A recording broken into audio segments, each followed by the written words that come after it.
Excusez-moi, pour ça je ne sais pas parler avec précision. Mais il y a eu des gens qui se sont retirés de lignes de front, mais il y a eu des vaillants, parmi une femme qui est en train de conduire les opérations, alors que c'est elle qui ne devrait pas le faire. Parce que les autres étaient déjà, mais elle est déjà reconnue par la hiérarchie pour ça. Donc, ce sont les difficultés organisationnelles dont nous avons fait allusion. Les difficultés organisationnelles ne sont pas du côté de Bazalendo. Quand nous parlons logistique, c'est à tous les niveaux. Nous connaissons la définition de la logistique, c'est et la nourriture, et le matériel, c'est tout ça. Et les FRDC n'ont pas aussi ça. Ça ne promet pas, ça ne leur permet pas de travailler convenablement. Nous l'avons souligné, mais si on a semblé insister sur la situation de Bazalem, c'est parce que, justement, du point de vue traitement, c'est différent. Les FRDC ont leur prime, tandis que les Bazalem n'en ont pas. Nous, ici, on a plaidé pour l'amélioration des primes et salaires. Ça, c'est pour les FRDC. Mais aussi, au même moment, on a plaidé pour l'identification des groupes de patriotes. Moi, je n'aime même pas plus, je n'aime plus parler de Bazalendo parce que c'est un nom qui semble être déjà piraté, qui sont sur la ligne de front. J'espère que la commission qui est ici va le faire aussi. Parce qu'il y a un certain nombre de ces groupes qui sont prises à charge déjà par le gouvernement, malheureusement qui se comportent très mal, comme l'a dit le secrétaire général dans sa lecture. Donc, les difficultés sont générales, mais spécifiques. Il y a aussi des difficultés spécifiques, parce que justement, le patriotes qui sont sur la ligne de front ne sont pas des forces loyalistes, ils ne sont pas pris à charge, mais encore, il y en a d'autres qui ne sont pas encore reconnus, mais qui se battent quand même contre l'ennemi. Et grâce peut-être à eux et à certains efforts des forces armées, on est là et l'armée, plutôt l'M23, n'a pas encore refilé, n'a pas encore pris ou attaqué le territoire de Lubero ou le Grand Nord. Le modérateur est parti. Si quelqu'un a une question, je peux répondre pour le OPER.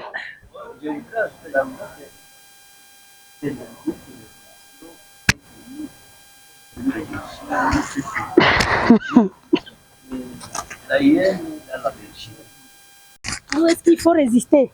C'était ça la question de façon directe. Je crois que parmi la population, il y a toujours eu celles qu'on appelle vulnérables ou des catégories qu'on appelle vulnérables. Si vous voyez même dans des camps de déplacés, c'est cette catégorie qui domine. Je parle ici des personnes de troisième âge, des femmes allaitantes. Je ne dis pas les femmes parce que certains pensaient que je vais classer les femmes parmi les vulnérables. Mais je classe les femmes qui allaitent, les femmes enceintes et les enfants. Si nous, on a été sur le terrain, c'est ce qu'on a constaté. Nous avons d'ailleurs des images où on va voir une mère avec plus de 6 enfants autour d'elle, mais le papa n'est pas là. Peut-être qu'il est resté en train de résister avec les autres. Donc, le constat aussi sur le terrain était que partout où les gens ont fui, entre guillemets, mais il y a toujours ceux qui sont là. Partout.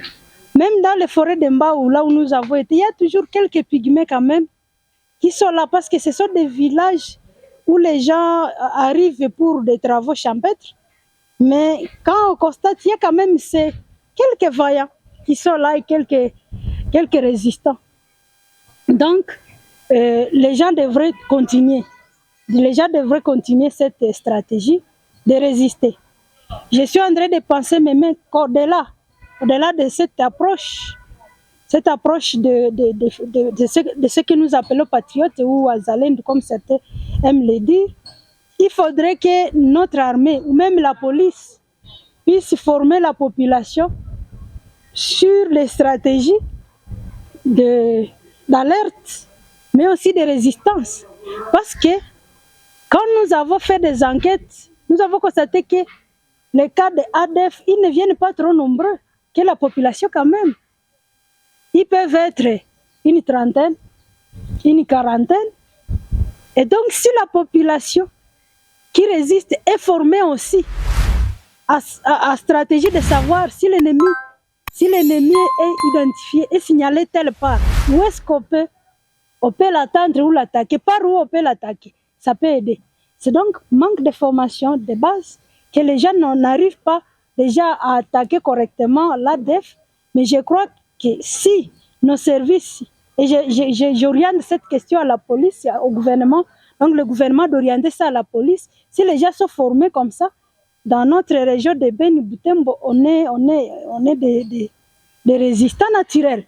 Donc on peut quand même arriver à dire, comme Akinande dit, Repambavo, lorsqu'ils arrivent, on peut quand même les chercher. Parce qu'il y a des enfants, des mamans, parmi les ADF.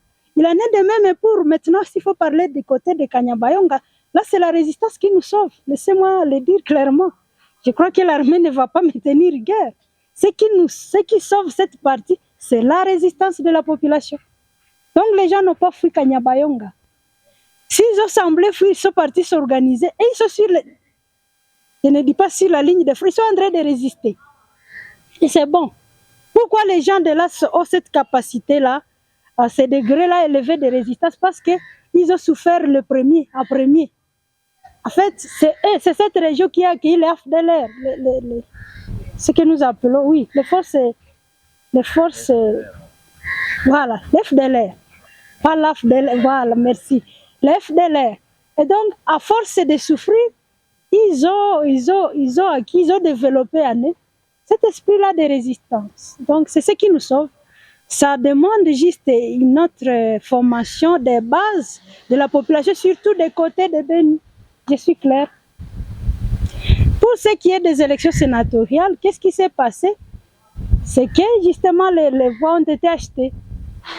Laissez-moi vous dire clairement que si j'ai été candidate aux élections sénatoriales, c'est parce qu'il y avait quand même quelques députés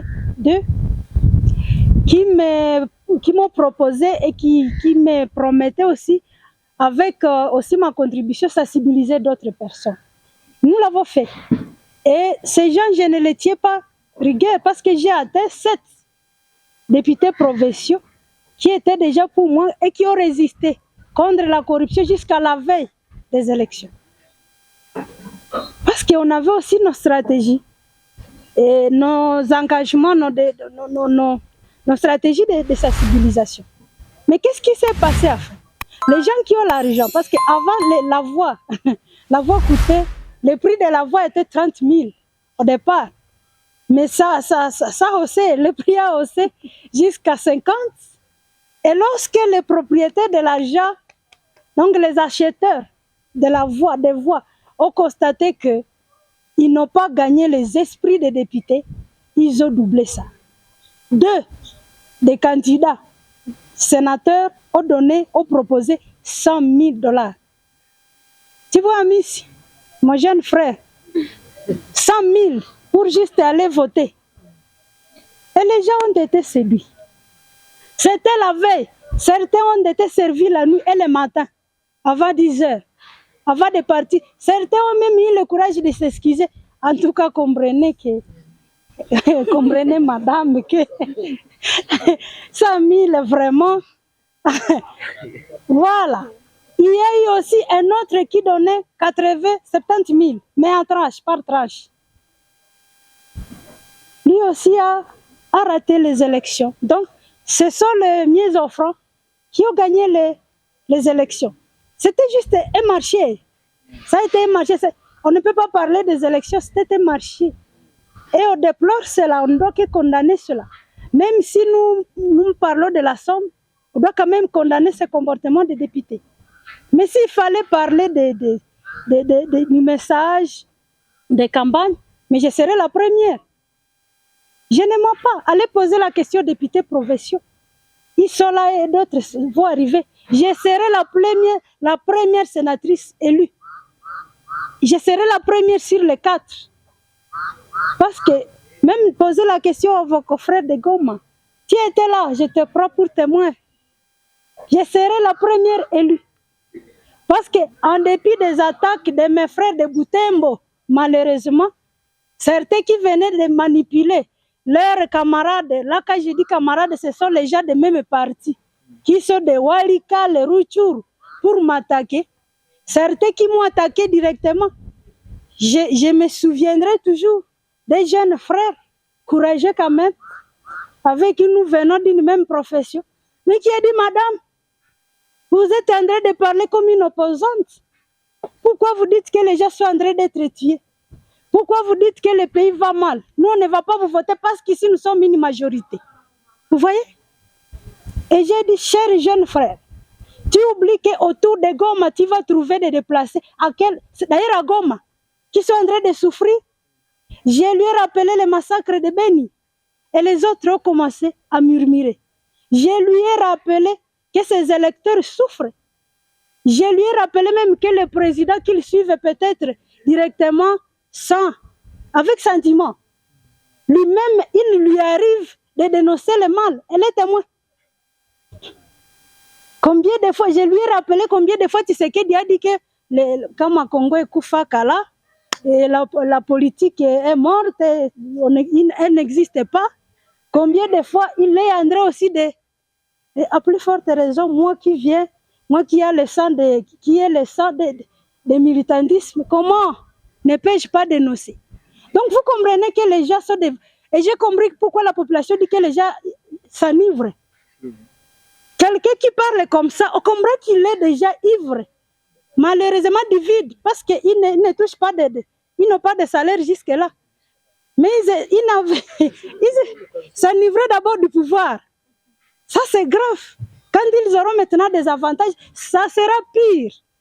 Et je ne dois que dénoncer. Merci, chers frères et amis, chers jeunes frères, d'évoquer cette question.